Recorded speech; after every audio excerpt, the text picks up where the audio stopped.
Bien, para comenzar este trabajo de análisis y planificación financiera, decir en primer lugar que vamos a comentar lo más importante relativo a nuestra empresa, que es Contabilidad y más SLU. Vamos a contar lo más relevante de las pestañas que tenemos marcadas y, a grosso modo, siguiendo el guión que tenemos establecido, ¿vale? Como guía. En primer lugar, decir que hay que tener algunas cosas claras. Tenemos preferencia por la liquidez y una serie de... Bueno, nos basamos en solvencia y hay que tener una relación de orden clara, que la rentabilidad financiera es superior a la rentabilidad económica y, para empezar, que el coste de capital es superior al coste de las deudas. Esto es así porque los socios asumen mayor riesgo, que luego explicaremos también las fórmulas en las que se basan. Vamos a tomar una tasa de inflación del 3% constante cada año y todo el trabajo, todas las pestañas se van a basar en unos códigos de colores que tenemos aquí resumidos. El activo en azul, los pasivos en distintas tonalidades de rojo, los gastos en amarillo y las ventas en verde. Luego, decir que el foco se va a basar en el valor de la empresa y el eje van a ser las ventas. Entonces, para calcular el valor necesitamos saber el resultado antes de intereses y para eso es necesario determinar cuáles son las ventas, que es precio que va a derivar del coste variable y, ventas son precio por unidades. Vale, en esta pestaña lo que queremos dejar clara es la estructura que vamos a ver luego más desarrollada y más detallada completamente en la pestaña documentos contables. Pero bueno, decir simplemente que vamos a tener un balance inicial para cada año, que tenemos en azul, como hemos visto, los activos fijos, los activos corrientes o a corto plazo, y en la parte de la derecha tendremos los recursos, bueno, dependiendo de cómo lo mires, dependiendo del criterio que utilices, si es en función de la exigibilidad, tendremos recursos a largo plazo y recursos a corto plazo. Si lo miramos desde el punto de vista de la titularidad, tendremos recursos propios y deuda, que es ajena. Y si lo miramos desde el punto de vista del origen de esos flujos, pues serían internos o externos. Después tendremos una cuenta de resultados que recogerá pues las ventas, los costes, tanto fijos operativos como fijos financieros, que nos indicará el desarrollo durante ese año de la empresa. Y luego tendremos un balance final con la misma estructura que el inicial. Y eso será para cada año.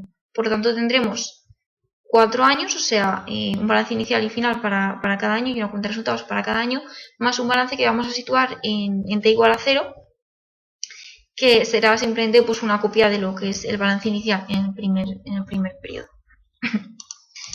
Vale, por lo mismo, porque vamos a verlo muy detallado en la pestaña de documentos contables, no vamos a pararnos aquí, ya lo veremos después.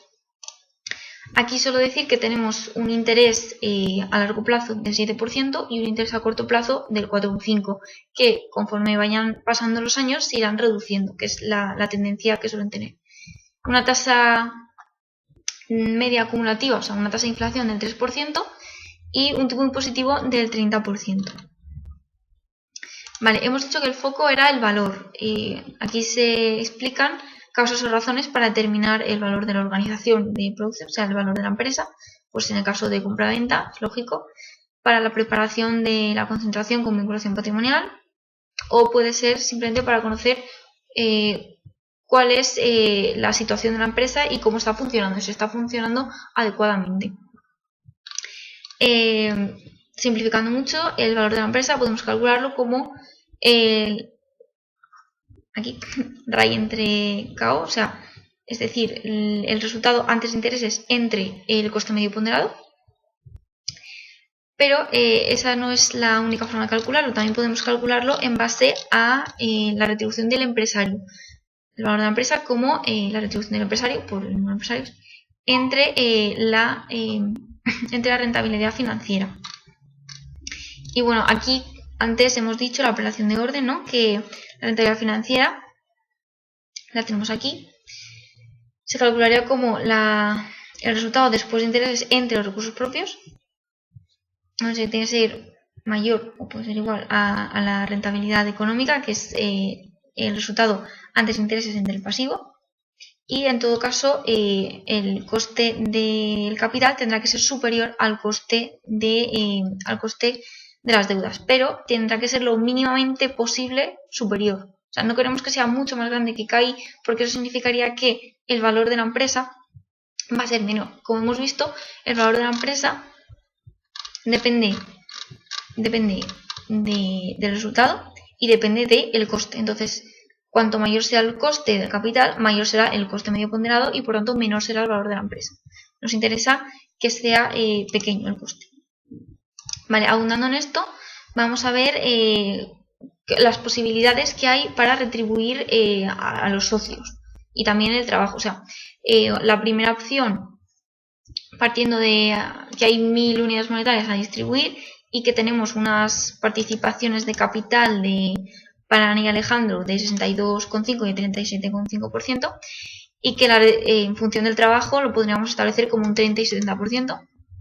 Entonces se nos presentan varias posibilidades. La primera de ellas es, con base en el capital aportado y en el trabajo aportado con una rentabilidad financiera del 12,5%, retribuir solo el trabajo. De modo que como empresarios no ganarían nada, sería cero, y por tanto el valor de la empresa, calculado como hemos visto antes, la renta del empresario entre la rentabilidad financiera, sería cero. Después, reduciendo, porque hemos dicho que queremos reducir, ¿no? Queremos reducir el denominador y aumentar el numerador. Pues vamos a ir haciendo esto progresivamente. Reducimos el denominador y ahora equiparamos la rentabilidad financiera a lo que sería el coste del capital. Un 10%, es más pequeño. Y además repartimos los 1000 que había a distribuir, los repartimos entre los socios como capitalistas y los socios como trabajadores. Y eso nos da un valor de la empresa pues mayor que cero, por lo tanto tenemos un resultado mejor que la forma anterior. Seguimos intentando mejorarlo. Reducimos todavía más la rentabilidad financiera, ahora es el coste medio ponderado, 8%, y repartimos más a los socios como capitalistas que como trabajadores.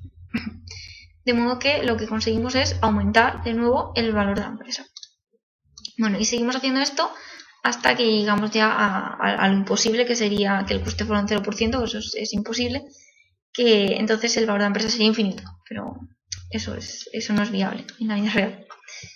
Vale. Y nada, aquí simplemente mostrar en el gráfico, que gráficamente se ve más claro, que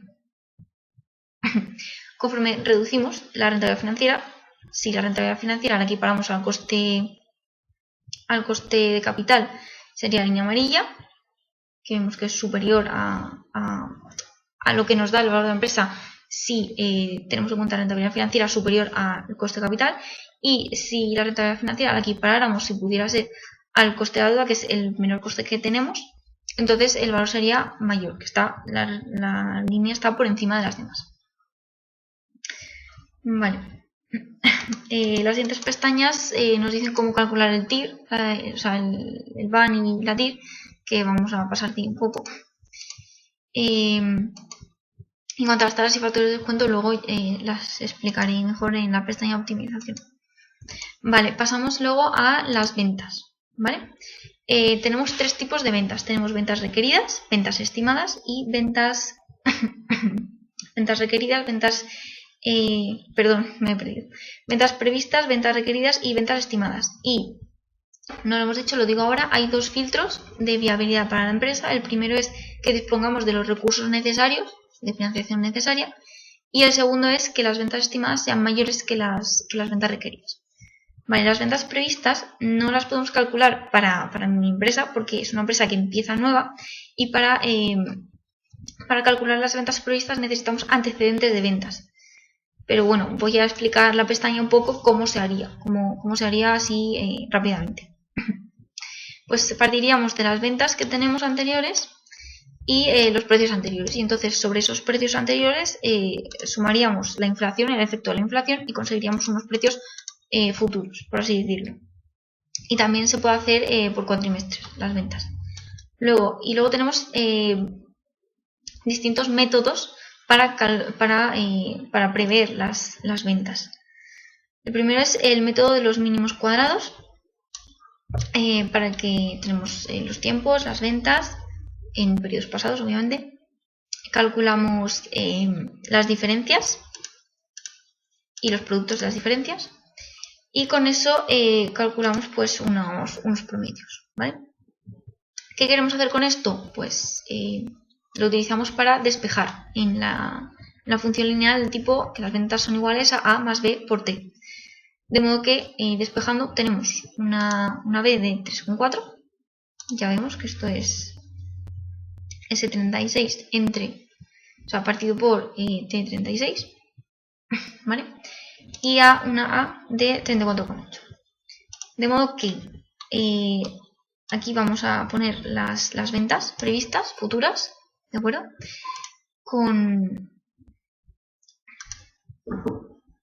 Multiplicando aquí o 46 más o 44 por o 50. En este caso, como el periodo es 0, pues entonces nos da lo mismo. Y de este modo, pues podemos calcularlo. Simplemente se multiplica, perdón que hay mucha línea, se multiplica lo que nos ha dado aquí por el precio. No se ve, pero sería el precio que corresponde al periodo 6 y que hemos previsto sumando la inflación al periodo anterior, y así sucesivamente para todos los periodos. Vale, el segundo método que podemos utilizar es el total anual móvil, que es bastante más complejo. Se trata de ir sumando los cuatrimestres anteriores, ¿vale? Y luego aplicar exactamente igual que hemos hecho antes, estimar B y A, y con eso se calcula. Básicamente siempre vamos a utilizar esa función de que las ventas son iguales a A más B por T. Y luego el tercer método es la media móvil, que es igual, pero en vez de sumar los anteriores hacemos una media de los anteriores. Y básicamente es eso, que luego la fórmula se aplica igual, ¿vale? Tendríamos aquí, bueno, no lo he dicho, pero se veía que teníamos un producto A con unos precios y unas ventas, y un producto B con unos precios y unas ventas, y este es como un cuadro resumen. Tenemos para el producto A, pues una tendencia con la tendencia de mínimos cuadrados, estas ventas, con el total móvil estas ventas, y con la media móvil estas ventas. Lo que trata aquí de calcular es cuál sería el total, el final, ¿vale? La esperanza matemática nos daría pues, la esperanza matemática y una desviación típica. Y así tendríamos las ventas previstas, que como he dicho no se han calculado para mi empresa. En segundo lugar tenemos las ventas requeridas. Se nos dan 3 etapas. La primera, establecer una rentabilidad financiera que sea superior al coste de la deuda. Y como ya, no lo he dicho, la rentabilidad financiera queremos que sea igual, exactamente en la misma situación que el coste de capital. Queremos que tiene que ser superior al coste de las deudas, pero queremos que sea lo mínimamente superior que sea posible, por lo que hemos dicho antes, porque así el valor de la empresa es superior. En segundo lugar, tendremos que calcular el peso de la retribución del empresario. Y en tercer lugar, maniobrar en la estructura de gastos antes de intereses con el fin de hacer máximo el valor del empresario. Bueno, el caso es que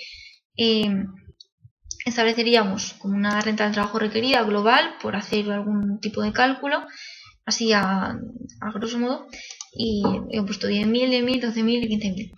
Entonces, el peso de la renta del trabajador se establecería un 33%, y eso nos daría pues, unas ventas requeridas de 30.000, ¿vale? De 30.000 unidades monetarias.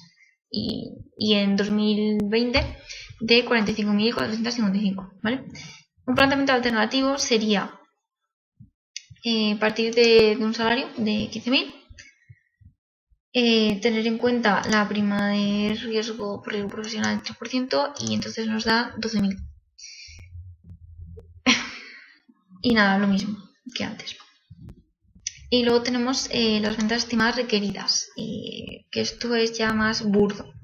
Nos basaríamos en una estimación muy por encima de cuáles podrían ser nuestros gastos.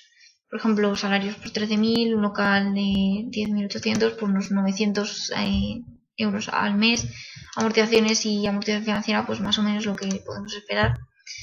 Por ejemplo, nos daría pues 25.000, así al burdo, burdamente. Y luego tenemos servicios de contabilidad y servicios jurídicos, cada uno con un precio diferente, 50 y 71 euros, para alcanzar esas ventas estimadas de 25.000.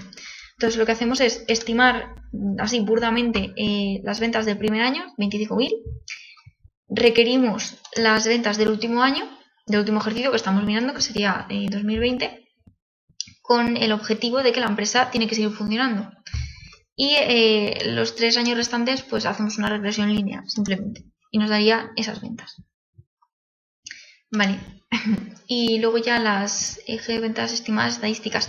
Este es un proceso por el que se pregunta a una serie de personas, cuantas más personas se pregunte mejor, y establecemos lo que va a crecer el mercado y las unidades que vamos a necesitar para, pues las que estimamos que más o menos vamos a necesitar para funcionar en el mercado. Y nos da, pues partimos de 45, preguntamos, pues se nos quedan 54. Y así sucesivamente con todos los años. Digamos que va a crecer un 54 unidades, pues preguntamos y nos sale 65 unidades y así, para el producto A y para el producto B. El producto A sería, o sea, como hemos dicho, tenemos servicios de contabilidad y servicios de jurídicos. Vale, aquí en el filtro 2 ya suma las dos cantidades, el total, y nos da unas ventas para el primer ejercicio de 54.000 euros al final, con una desviación de 2.297 unidades, o sea, unidades monetarias. Y para los años sucesivos hace lo mismo. Tenemos 54.000 en el primero, 67.000 en el segundo y así sucesivamente. Va incrementándose hasta el último año, que serían 128.000. Vale.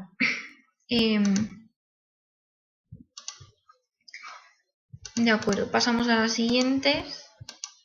Las cuotas de amortización técnica, aquí hay una pestaña, pero prefiero explicarlo después en cuotas de amortización técnica 34, que está mejor, que se ve mejor. Vale, pasamos ahora a explicar la pestaña de documentos contables con los datos de capital que se nos dieron, que es 25 acciones a un valor nominal de 100 acciones cada una. ¿Vale? El primer balance es el balance, digamos, en T igual a 0, que sería el balance inicial, a 31 de diciembre de 2016, porque acabamos la carrera el año que viene y entonces es al siguiente en el que podríamos montar la empresa. De partida tenemos inmovilizado intangible ninguno, por 0, y inmovilizado material tenemos por valor de 4.500, porque tenemos dos activos, dos inversiones. Activo 1 mobiliario por 2.000 y activo 2 ordenadores por 2.500. No tenemos inversiones financieras porque serían inversiones no funcionales y en un principio no podemos permitirnos invertir en inversiones no funcionales. Eso nos daría un activo no corriente de 4.500 y por otro lado tendríamos el activo corriente, que se establece en una proporción del activo no corriente. Iniciaríamos con 1.125 unidades monetarias, lo que nos daría un total de activo en el balance inicial de 5.625 unidades monetarias. ¿Cómo se compensa esto con el patrimonio neto? Como hemos visto, de 2.500 unidades monetarias del capital propio, ya que en un primer momento no podemos tener reservas. Posteriormente, con los beneficios no distribuidos se irá incrementando el valor del patrimonio neto porque se irán introduciendo fondos en las reservas. Tenemos un pasivo no corriente por 2.112,5, ahora explico dónde sale, y un pasivo corriente que vamos a igualar siempre a un porcentaje del activo corriente. Hemos decidido en este caso que iba a ser el 90%, vamos a cubrir con el pasivo corriente, en este caso el 90% del activo corriente. Y de hecho lo que vamos a hacer siempre es igualar la partida de los deudores con los proveedores. Esta partida, otros pasivos financieros, nos sirve para hacer cuadrar el balance, de modo que todos los fondos que necesitemos para digamos, el resto que nos falte irá a esa cuenta. Es como una cuenta residual. Y en la columna CAC tenemos los costes. Aquí tenemos el coste de las reservas, que se ha calculado erróneamente como la rentabilidad de los recursos. Tiene que ser como mínimo la rentabilidad de los recursos a largo plazo. Por eso es un coste tan alto. Perdón, era esto, el 20%. Este es el coste de las reservas, por eso es un coste tan alto. El 10% es el coste del capital, ¿vale? Luego tenemos el 9,07%, que es el coste de la deuda, que luego veremos de dónde sale en la pestaña de presupuestos de financiación. Y también tenemos un coste de proveedores de 3,08%. Y aquí tenemos calculado el coste medio ponderado, que nos da 7,57%. Tenemos el coste medio ponderado y el coste medio ponderado de los recursos a largo plazo, ¿vale? Tenemos los dos. Siempre va a ser mejor valorada la empresa con el coste medio ponderado, pero utilizando el coste medio ponderado a largo plazo, lo que tenemos es un resultado más fiable.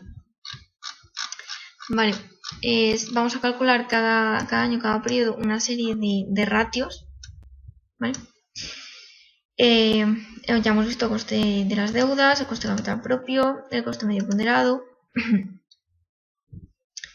Y bueno, tenemos una serie de ratios. El ratio de activo circulante entre el activo fijo neto nos da 25%, que lo hemos establecido nosotros por el primer año.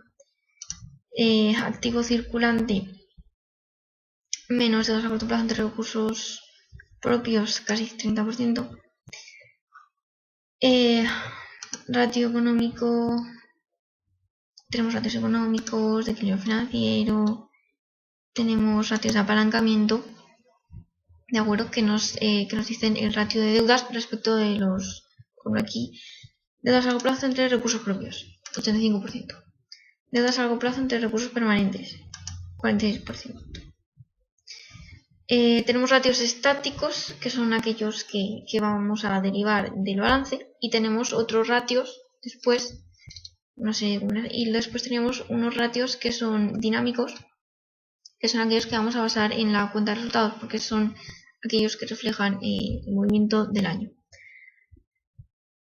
Por ejemplo, de rotación, coste de producción de existencias medias, no disponemos de estos datos. O sea, sí que hemos podido calcular en este momento los ratios estáticos porque tenemos balance, pero no podemos calcular los ratios dinámicos porque no tenemos cuenta de resultados, porque es t igual a 0, no hemos iniciado el ejercicio todavía, ¿vale?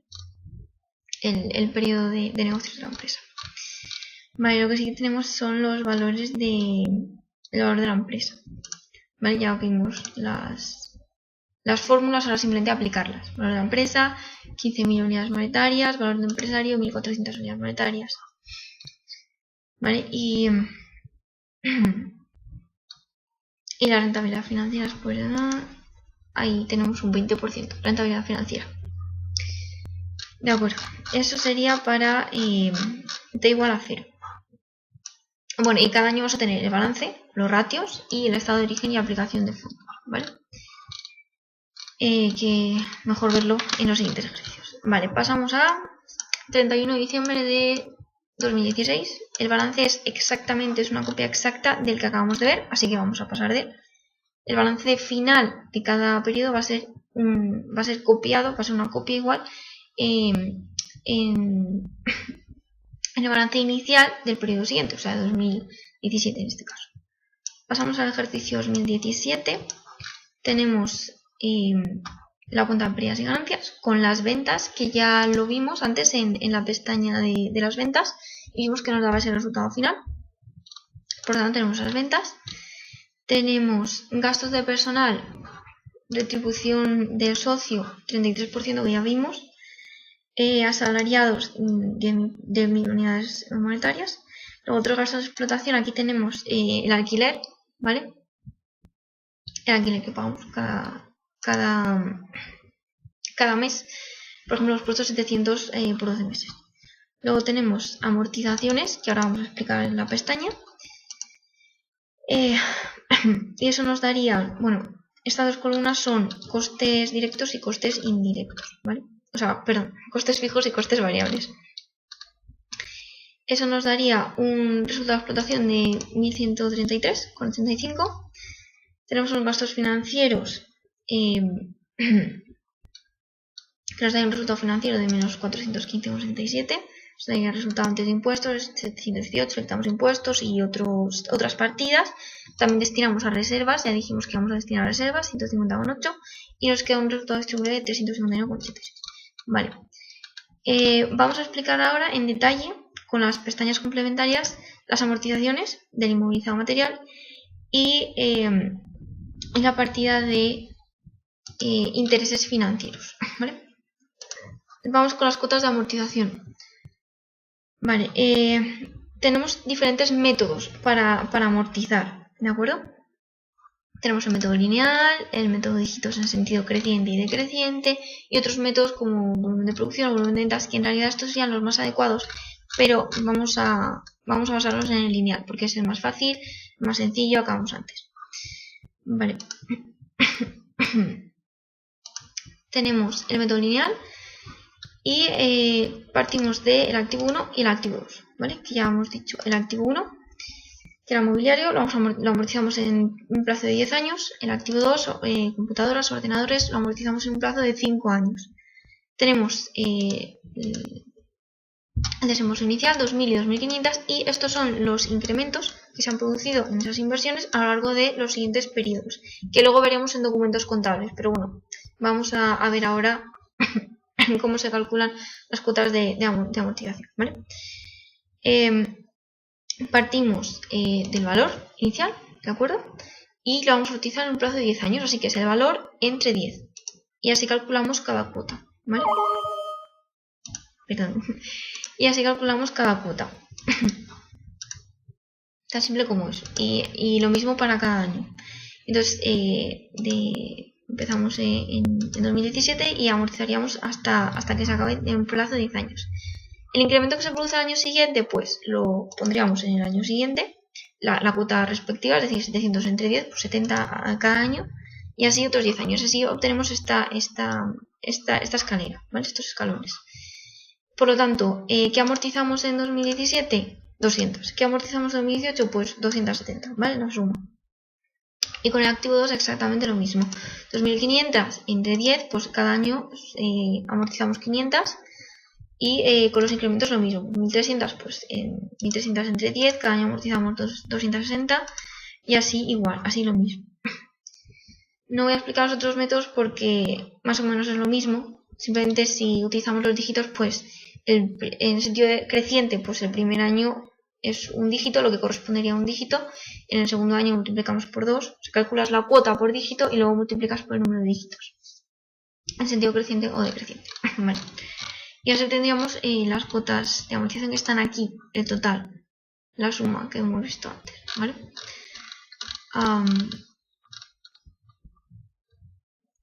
El primer 2017 pues eran 200 más 500. 2018 pues 270 más, más 760 y así, ¿vale?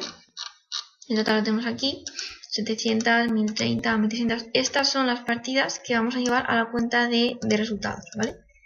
De hecho, si miramos aquí, es H119, es la que tenemos aquí. Cuotas de amortización técnica H119, que es de donde lo hemos sacado, ¿vale? Y en las siguientes cuentas de pérdidas y ganancias tendremos estas partidas de amortizaciones. Vale, con eso ya sabemos de dónde va a salir este 700, ¿vale? Y ahora vamos a ver de dónde salen los intereses. Que tenemos intereses por las deudas, ¿vale? Que tenemos, que están aquí a largo plazo, a corto plazo. Nos da 163,91, ¿vale? Aquí tenemos, bueno, ya lo estoy desvelando, pero aquí tenemos presupuestos de financiación 113 y presupuestos de financiación 114. Entonces vamos a ver la pestaña de presupuestos de financiación. Tenemos, partimos de la tasa de inflación, ya lo vimos. Tipo de interés a largo plazo es con 9 y a corto plazo 4,40, que sale de la pestaña de referencias temporales que ya vimos al principio de la presentación. Vale, y también tenemos, se nos presentan diferentes modelos o alternativas para calcular los intereses de las deudas. Vamos a empezar con las deudas a largo plazo. Tenemos, se nos presentan tres métodos. Cuotas de amortización financiera calculadas con el sistema de fondo de amortización, calculadas con el sistema de anualidad constante y calculadas con el sistema lineal. ¿Y cuál vamos a utilizar? ¿Cuál es el mejor? Pues el mejor, el que vamos a utilizar es el que tenga un menor coste, el que suponga un menor coste. Aquí hemos calculado en estas celdas rojas los costes y vemos que el menor es el primero del sistema de fondo de amortización y por lo tanto ese es el que vamos a utilizar. Porque se tiene un menor coste. Vale, ¿cómo lo hacemos? Pues cogemos la deuda, ¿vale? A largo plazo, que sale del documento de documentos contables, ¿vale? Del balance, que vimos las deudas. Documentos contables H49. Vamos a ver dónde está eso. Documentos contables H49, pues el primer sitio en el que salieron las deudas. H49. Aquí está. De aquí lo hemos sacado, ¿vale? El balance del primer año. Entonces, tenemos el saldo, ¿vale? Y tenemos que dar algunos intereses sobre el saldo, ¿vale? El saldo que permanezca vivo, es decir, con el método con el sistema de fondo de amortización no amortizamos hasta el último periodo y por lo tanto la cuota de intereses va a ser siempre la misma porque siempre vamos a hacer la misma operación, que es el interés a largo plazo por el saldo vivo, que siempre va a ser el mismo, ¿vale? Entonces tenemos intereses antes de impuestos. C6, que es el interés a largo plazo por el saldo vivo, que hemos dicho que siempre va a ser el mismo, así que nos da una cuota de 145,66 cada año, ¿vale? Como estamos viendo aquí. Y amortizaríamos la deuda solo al final, en el último año. Después de impuestos, pues le quitamos los impuestos. Eso nos da los flujos de caja y con este flujo de caja lo que hacemos es calcular, lo que hacemos es hacer una TIR para ver cuál sería el coste, ¿vale? Vamos a la TIR de los flujos de caja y del interés. Es como vemos que este es el que tiene menor coste y este es el que vamos a utilizar. Con los otros métodos se hace lo mismo, solo que se amortiza en un momento determinado y al amortizar va cambiando saldo vivo y entonces eso es lo que hace que las cuotas sean diferentes. Pero en realidad el proceso es lo mismo, es el interés siempre por el saldo vivo. Vale, no voy a explicar los otros porque no los vamos a utilizar. Vale. Y bueno, y con los incrementos que se producen, pues hacemos lo mismo, por eso salen las escaleras estas, ¿vale? Igual que vimos con las cuotas de amortización, pues aquí lo mismo, ¿no? Tenemos las escaleras, porque cada año se incrementa la deuda, entonces eso tiene su propia línea. Y con eso aquí tenemos un resumen, ¿vale? De los financiados a largo plazo, que aquí es de donde salía, que vimos antes. C113 y C114, ¿vale? Y luego los gastos financieros a corto plazo es exactamente lo mismo, solo que como se amortiza al año siguiente, pues es una cuota de intereses y la amortización de la deuda se producen al año siguiente todo en el mismo momento. Entonces, pues cada uno va a tener pues un coste determinado, ¿vale? Se sumaría cada año lo que correspondiera y aquí tenemos el resumen. Las deudas a largo plazo y las deudas a corto plazo. Total gastos financieros 163,91, 259,16 y así sucesivamente. Y esto es lo que aparece luego en documentos contables, como ya hemos visto. He perdido ahora donde estábamos. Estamos en 2016, la cuenta de pérdidas y ganancias, 2017, cuenta de pérdidas y ganancias. Y aquí tenemos la partida, a largo plazo, a corto plazo. Y el total, ¿vale? 163,91. Pues ahí está. Vale, y ya tenemos explicado cómo funciona el balance y cómo funciona la cuenta de pérdidas y ganancias. Y va a ser cada año lo mismo, porque aquí tenemos de nuevo los ratios. Espera, me he perdido. La cuenta de pérdidas y ganancias. Tenemos el balance final del periodo, ¿vale? Que reflejaría los cambios que se han producido a lo largo del ejercicio y vamos a tener siempre un incremento en los activos. Se ha producido un incremento porque con lo poco que podamos ir ganando con la empresa, vamos a ir renovando, vamos a ir añadiendo unidades monetarias a los activos que tenemos, ¿vale? Y bueno, y también hay que tener en cuenta que se le restan las cuotas de amortización en el balance. Así que tendríamos activo 1 a final de 2017 o a principio de 2018, que va a ser el mismo balance, por 2.500, y activo 2 por 3.300. Activo corriente por 6.442 nos da un total de activo de 12.242 unidades monetarias. El pasivo corriente aquí directamente lo vamos a igualar al activo corriente, vamos a hacerlo así en todos los demás. La cuenta de pasivo no corriente ya dijimos que era la cuenta para igualar. Y nada, el capital no cambia, pero sí que vamos a añadir reservas. Y eso va a hacer que aumente el patrimonio neto, que ahora es 2.650, ¿vale? Eso va a hacer que se nos modifiquen los costes. Tenemos un menor coste del capital, ahora es 9,46. También tenemos un menor coste de las deudas, 8,46, 3,1, creo que es un poco menor el coste de los proveedores, 7,52 el coste medio ponderado. Los ratios, pues más de lo mismo, ya hemos visto los costes. Por ver un poco los que veíamos la otra vez, el ratio económico, que ahora es un 15%. Por ejemplo, el activo fijo entre el activo total, 47,38, o sea, 47%. Entre los ratios de apalancamiento, vemos a largo plazo entre recursos permanentes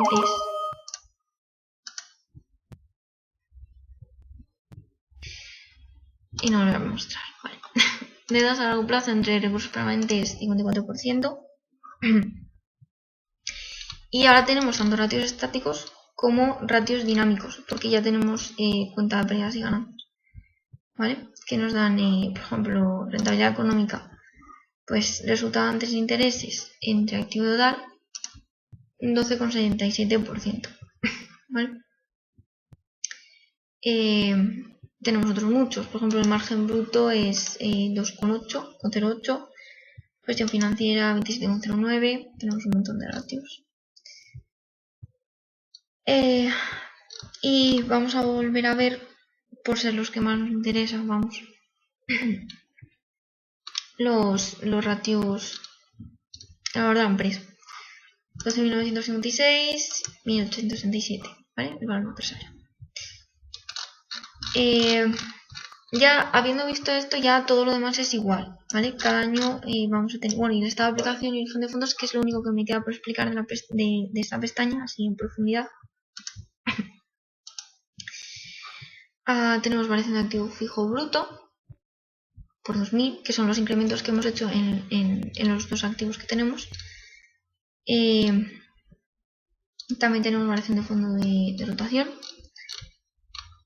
pago de impuestos, obviamente, resultado distribuible, total de aplicación 8.897. Orígenes, ¿de dónde han salido los fondos? Pues tenemos una variación de capital social. No, variación de capital social no, pero tenemos reservas, eso sí que tenemos. Incremento de las deudas por 1.036. Amortización técnica, resultado antes de impuestos, total de origen 2.454. ¿Vale? Y esto ya todos los ejercicios siguientes son exactamente iguales. El balance inicial, el balance a 31 de diciembre de 2017 es lo mismo que decir balance a 1 de enero de 2018, o sea, es el mismo que hemos visto antes. Exactamente el mismo, no ha cambiado nada. Y tendremos la estructura de cuentas de pérdidas y ganancias con las ventas, que para el segundo año eran, que ya las vimos en la pestaña, 67.429,69, ¿vale? Aquí se me ha olvidado vincularlo, pero bueno, ya si vamos a la pestaña está desglosado, sabemos que es la cifra, está bien. 67.429,69. De nuevo un 36% para el socio, 10.000 para los asalariados, 8.400 de alquiler. Tenemos la cuota de amortización técnica, que ya sabemos de dónde viene, ya la tenemos ahí, 1030. Tenemos gastos financieros, tenemos aquí el total, 259,26, que ya sabemos de dónde sale, lo quito, viene aquí, 259,26. Nos da un resultado de explotación de 966, tenemos un resultado financiero de 495, nos queda 480, otra vez damos a reservas y nos queda un resultado distribuido de 336, ¿vale? Otra vez se produce un incremento de activo, aumentan las reservas, por lo tanto aumenta el patrimonio, el activo no corriente se quedan 6.420, el patrimonio neto 2.752, eso nos da un total de activo o de pasivo más patrimonio neto de 14.162 unidades monetarias. Tenemos un coste medio ponderado de 7,54%. Los ratios, de nuevo, son los más importantes. Vamos a ver, tenemos coste de las deudas ahora es un 8,33%, capital propio 9,33%, coste medio ponderado 7,54%. Ratio económico se ha quedado en 15%.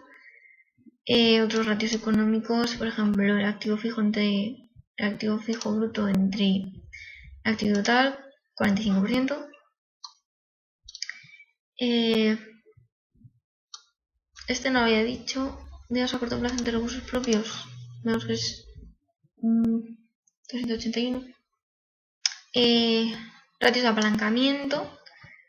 Tenemos deudas a largo plazo entre recursos permanentes, 57%. Y bueno, como siempre tenemos ratios estáticos y ratios dinámicos. Por ejemplo, rentabilidad económica, 3,93%. Y bueno, ya vamos a pasar directamente al valor. Se está haciendo muy largo. Valor de la empresa, 13.234 unidades monetarias. Vale. El estado de origen y aplicación de fondos, lo mismo que antes. Vamos a hacer siempre las mismas partidas porque no se hacen inversiones nuevas ni ningún otro tipo de fuente. Siempre van a ser las mismas partidas. Van a cambiar los números, pero van a ser siempre las mismas partidas. Nada. El balance a 1 de enero del 19 es que en realidad es una pérdida de tiempo mirar cada uno porque es exactamente lo mismo. Este es el mismo que el final del año anterior. Tenemos las ventas que hemos establecido, que daban 83.542 para este ejercicio, que ya vimos de dónde salían. Los datos se mantienen. La cuota de amortización técnica 1.310. Los intereses por deudas 293,03. ¿Vale? Y es siempre lo mismo. Otra vez damos reservas, es exactamente igual todo. Así que si... Vale, se incrementa otra vez. Incremento de 1.815 porque hemos establecido que cada año aumenta 1,1 más o menos sobre la base que hemos puesto del incremento. Y no lo había dicho, 30% para activo 1, 70% para activo 2. Pues un estimado que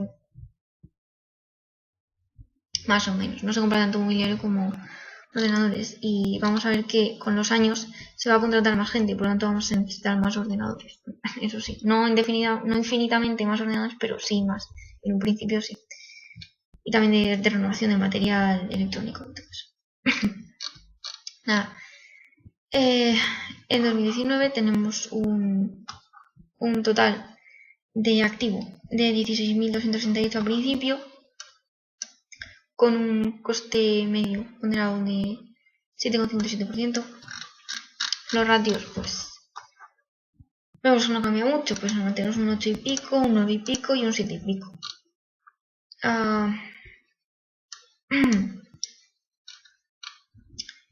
Ratio económico sí, 15% económico. Este que hemos ido comparando antes era un 45, ahora es un 42% de económico. El apalancamiento es un 59%. Ha subido un poco, creo. Sí, ha subido un poco. No sé, rotación del activo. El activo rota bastante. 589, bueno, 86. Ahora la empresa, 13, aquí está, 13.496. Vale. Y nada, el estado de aplicación, el estado de origen y aplicación de fondos son igual, hay unas partidas, van a cambiar los números, pero hay unas partidas. Entonces, 11.000 y 2.000. Tenemos balance a final de año del 19 que es el mismo que a principio de año 2020. Y nada, ya haciendo patrimonio neto a 2.851 unidades monetarias, el activo no corriente a 6.924, eso nos da un total de 16.278.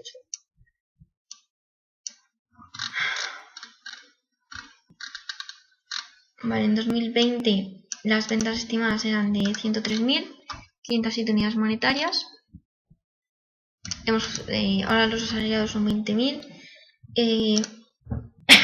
El alquiler son 15.000 porque suponemos que ya nos podemos cambiar de local a uno más grande y más caro.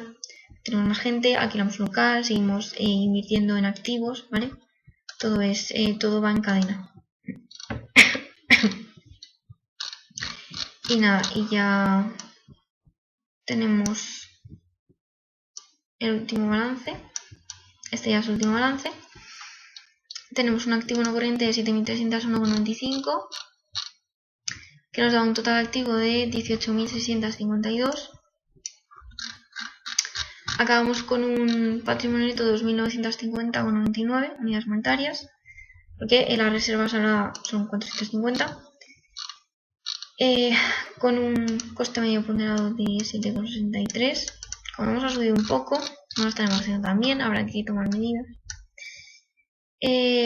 Nada, coste de auto 2.825, coste de capital propio 9.21, 6.63 el coste medio ponderado. Esta pestaña de optimización es muy compleja y solo voy a decir lo que queremos conseguir con la optimización. En primer lugar, tenemos tres parámetros en esta pestaña y tenemos variables primales en letras azules y variables duales en letras rojas. Y las variables duales son unas variables que podemos calificar en todo caso como variables sombra, ficticias o de referencia o teóricas, ¿vale? Vale, voy a hacerlo pequeño porque si no podemos ir. Vale, aquí tenemos, que no lo había explicado, ¿vale? Tenemos los costes y... aquí tenemos el coste. ¿Vale? Y aquí tendríamos, bueno, aquí se ha cogido el coste de los activos. Perdón, el coste, por ejemplo, vamos a coger el coste de la deuda, que es el que más hemos tratado, el que más hemos visto de aquí. Vale, pues lo que queremos conseguir con estas dos filas es conseguir un factor de actualización mediante los productos de los anteriores. Por ejemplo, este sería el de arriba por el de la izquierda. ¿Vale? Y con los factores de actualización multiplicaríamos la cantidad la cantidad correspondiente a cada año por ese factor de actualización y entonces lo estaríamos actualizando, ¿vale? Estos son costes y estos son tires, ¿vale? Y aquí tenemos los proyectos de inversión sobre los que vamos a trabajar, ¿vale? Entonces, en mi empresa, por ejemplo, tenemos dos proyectos de inversión. Bueno, pues con los proyectos de inversión ya sabemos cuál es el desembolso inicial y ya sabemos cuáles son los flujos de caja que va a generar, que sería la autofinanciación, y por tanto ya sabemos comparando, sabemos cuáles van a ser, si es que hay, los excedentes de caja, de tesorería, o las necesidades de financiación, que hay algún año que nos falta financiación, ¿vale? Entonces, lo que se pretende con la optimización es ver si esos desembolsos y excedentes de tesorería son los óptimos, son los mejores. Y si nos dan resultados diferentes, habría que modificar los desembolsos que tenemos propuestos, ¿vale? Voy a buscar ahora dónde está ejecutado la optimización. Está aquí, ¿vale? Tenemos aquí, ¿vale? Tenemos, hemos dicho variables primales y variables duales, ¿vale? Tenemos una función objetivo del primal para cada parámetro. Tenemos 3 parámetros, cada uno con una función objetivo. Y para las variables duales lo mismo. Tenemos 3 parámetros y cada una tiene una función objetivo, ¿vale? Vemos que está aquí. Función objetivo de las duales, funciones objetivos de las primales, ¿vale? Se aplica el solver, ¿vale? Para encontrar las condiciones de no negatividad, la restricción paramétrica, restricciones financieras, restricciones técnicas individualizadas. Se aplica el programa, ¿vale? Y con eso obtenemos, ¿vale? Cuáles son los excedentes de tesorería y los desembolsos que son los óptimos, ¿vale? Los que tendríamos que tener. Que lo tenemos aquí. Estas. Entonces tendríamos para el primer parámetro tendríamos estos excedentes de tesorería, o sea, los desembolsos y los excedentes de tesorería. Para el parámetro 2 los desembolsos y los excedentes de tesorería, y para el parámetro 3 lo mismo. Y aquí lo que hemos hecho es simplemente una media, ¿vale? Una media entre los 3. Se ha cogido los 3, se ha ido entre los 3, una media. Vale. Bueno, ya una de las últimas cosas que tenemos que ver es la pestaña de ratios y su representación gráfica en la pestaña de gráficos de los ratios. Se nos pide representar gráficamente los ratios de 2 estructuras financieras. Una que tiene 25 acciones con 100 unidades monetarias de valor nominal de cada una y con un coste de 6,9%. Y la otra estructura elegida es 100 acciones con un valor nominal de 100 unidades monetarias y con un coste menor, porque al ser mayor, más grande el capital y mayor mayor el valor de la empresa, entonces la financiación se puede conseguir a un menor precio.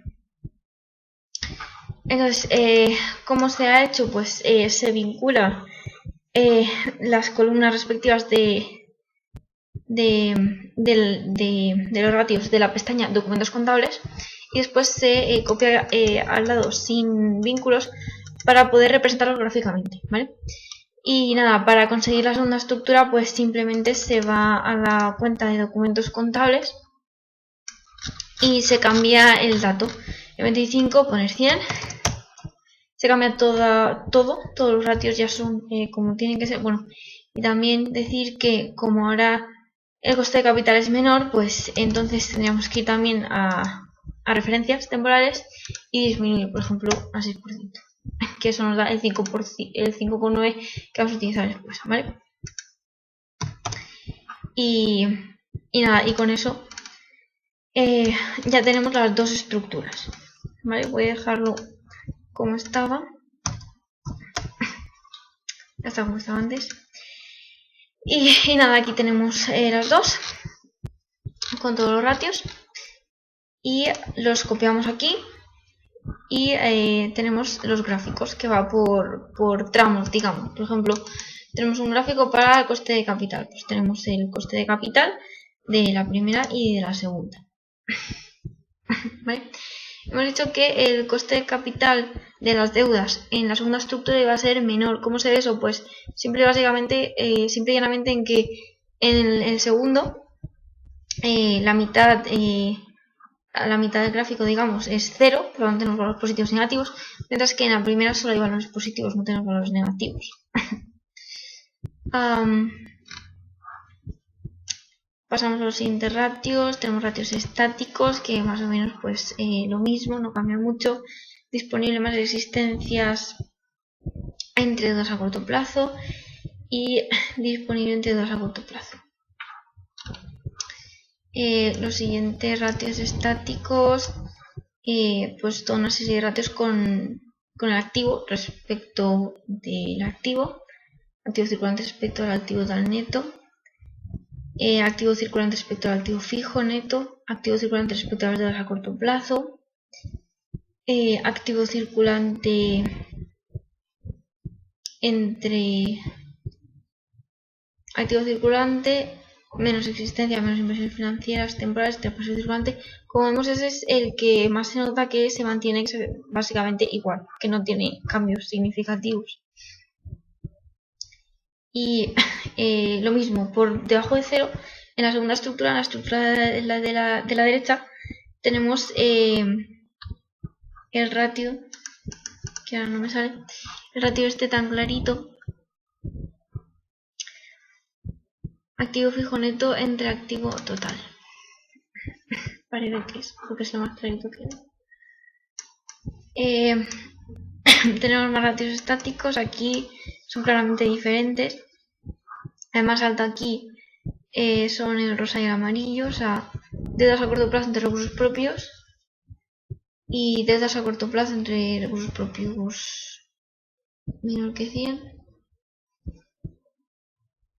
Mientras que en la derecha, el que destaca, por ser el más alto, son deudas a corto plazo respecto de las deudas totales. Vale, siguiente. Más ratios estáticos, esta vez los recursos permanentes respecto de los activos, de los recursos, etc. Más o menos, la línea amarilla, recursos permanentes entregados a corto plazo mayor que 100, más o menos tiene la misma forma. En la parte de la izquierda destacan los recursos permanentes entre los recursos propios más altos, mientras que la segunda línea más alta en la parte de la derecha son los recursos permanentes entre el activo fijo bruto. Vale, me he perdido. Y vamos por aquí.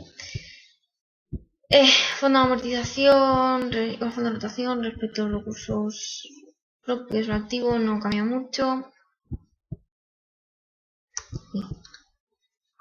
Los primeros ratios dinámicos tampoco respecto a la inversión.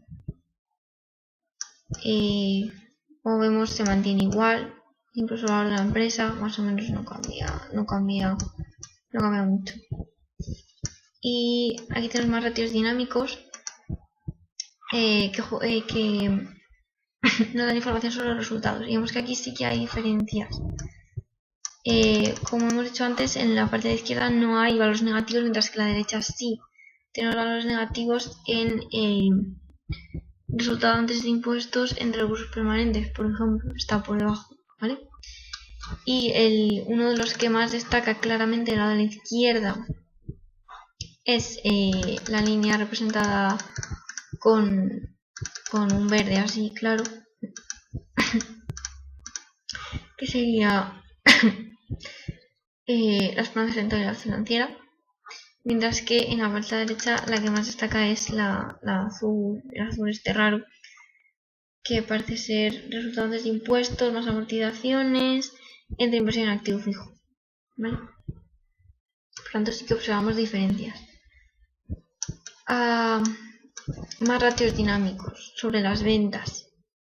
Pues aquí claramente vemos que algunos son exactamente iguales y destaca como diferente esta línea azul, ventas entre capital de reservas. Es mucho más alta que en la parte de la derecha. Bueno, está más o menos estos ratios dinámicos, más ratios dinámicos de ventas. Este sí que es más o menos exactamente igual. Esta también es muy parecida. Hay que destacar únicamente que el valor de la producción sobre el valor de los factores productivos No, o sea, es exactamente igual porque también está sobre cero, solo que aquí la escala es diferente, pero están los dos sobre cero. Vale, y algo más que destacar, estas relaciones de apalancamiento. Pues aquí vemos que sí que hay diferencias. La línea lila está muy por encima, encuentra un máximo aquí, mientras que aquí, digamos que el máximo está situado más o menos en el mismo punto, pero no son iguales. O sea, la diferencia estaría en la esperanza de el rendimiento neto entre el rendimiento económico.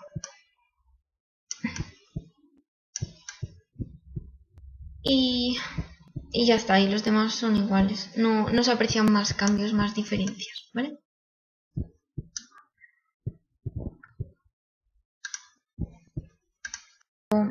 Hay más pestañas como el coste de los proveedores, que lo hemos mencionado, ¿vale?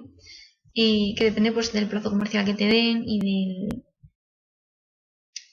pues del descuento que te hagan y de los días, ¿vale? El plazo que te den. Y nada, que ya estaba mencionado, lo hemos ido diciendo dónde estaba. Los proyectos de inversión productivos, ya hemos explicado los factores. En realidad aquí está mejor explicado. Por ejemplo, cogemos el coste medio ponderado y el coste medio y el coste de los recursos a largo plazo. Y si nos preguntaran qué es mejor, pues en realidad los proyectos salen mejor valorados con el coste medio ponderado, pero es mejor hacerlo con el coste de los recursos a largos porque te da una idea más fiel de cuál sería el resultado. ¿Vale? Y estos factores, lo que hacemos con ellos es actualizar, como ya dije. Actualizar, ¿para qué se actualiza? Pues para calcular el BAN. Cogemos los proyectos de inversión y los actualizamos y calcularíamos el BAN con cada uno de ellos, ¿vale? Y luego también serían una serie de covarianzas, ¿vale? Pero esto serviría para la pestaña de optimización, que ya hemos explicado, ¿vale? Bueno, y con eso se acaba el trabajo.